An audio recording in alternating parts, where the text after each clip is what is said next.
এখন চার্টে আপনাদের একটা সাপোর্ট জোন থেকে আমি বাই এন্ট্রি প্ল্যান করে দেখাই। তো এখানে আপনারা দেখতে পাচ্ছেন মার্কেট এখানে একটা সাপোর্ট জোন ক্রিয়েট করছে এবং এখানে একটা ডিমান্ড জোনও আমরা এখানে একটা বলতে পারি।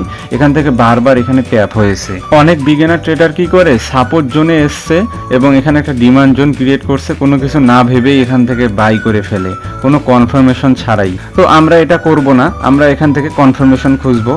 তো আগে আমাদের কনফার্মেশন লাগবে। তো কনফার্মেশন হওয়ার জন্য কি কি লাগবে আপনাদের আমি ক্যান্ডেলস্টিক প্যাটার্নে শিখাইছিলাম যে কনফার্মেশন কি কি।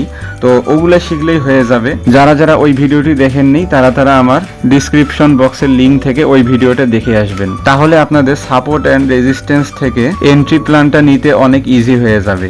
তো আমাদের কনফার্মেশনটা কি কি লাগবে, যেমন আমি বলবো পিন বার বা বুলিশ ইনগুলফিং প্যাটার্ন।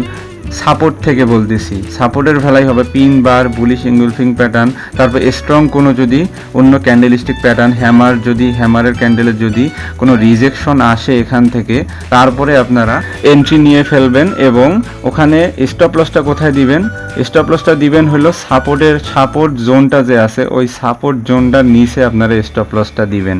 এবং টার্গেটটা কত রাখবেন, টার্গেটটা এখান থেকে আপনারা লাগবেন 1:2 বা হাইয়েস্ট গেলে আপনাদের 1:3 টার্গেট রাখতে পারেন। তেমন রেজিস্ট্যান্সের সময়ও সেম কাহিনী হবে। মার্কেট আপনারা দেখতে পাচ্ছেন এখান থেকে রেজিস্ট্যান্স জোনে চলে গেছে এবং মাল্টিপল এখান থেকে ট্যাপ হয়েছে এবং এখানে একটা আমরা দেখতে পাচ্ছি সাপ্লাই জোন ক্রিয়েট করছে মার্কেট।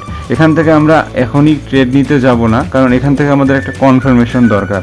তো আমরা এখানে একটা কনফার্মেশন দেখতে পাচ্ছি এবং কনফার্মেশনের পরই আমরা এখানে এন্ট্রি নিয়ে ফেললাম এবং স্টপ লসটা দিলাম সাপ্লাই জোনের উপরে বা রেজিস্ট্যান্স জোনের উপরে এবং টার্গেট রাখলাম 1:2। দেখতে পাচ্ছেন আপনারা 1:2 কিন্তু আমাদের ইজিলি হিট হয়ে গেছে।